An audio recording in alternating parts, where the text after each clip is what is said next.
ഇന്ന് നിങ്ങളോട് സംസാരിക്കാൻ പോകുന്ന വിഷയം, ഇപ്പോൾ ഇന്ത്യക്ക് ചൈനയാണെങ്കിലും പാകിസ്ഥാനാണെങ്കിലും അതുപോലെ തന്നെ അഫ്ഗാനിസ്ഥാനാണെങ്കിലും അതുപോലെ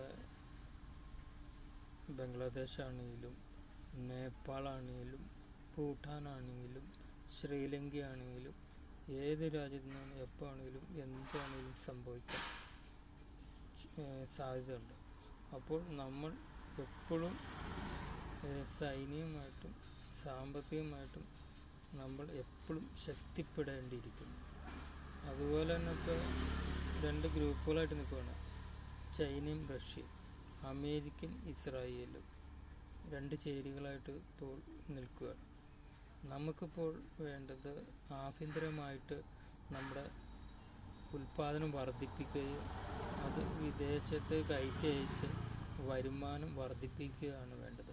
അപ്പോൾ സ്പോർട്സ് ആണെങ്കിലും ശാസ്ത്രീയമാണെങ്കിലും പൊതുവികസനമാണെങ്കിലും വ്യവസായമാണെങ്കിലും എല്ലാം ശക്തിപ്പെടുത്തേണ്ടിയിരിക്കുന്നു. അതാണ് നമുക്ക് ഏറ്റവും അത്യാവശ്യം. അപ്പോൾ അതുകൊണ്ട് തൊഴിലവസരം വർദ്ധിക്കുകയും അതുപോലെ തന്നെ നല്ല ഉന്നത വിദ്യാഭ്യാസം നേടാൻ കഴിയും, സാമ്പത്തികമായിട്ട് എല്ലാം നമുക്ക് വളരാൻ കഴിയും.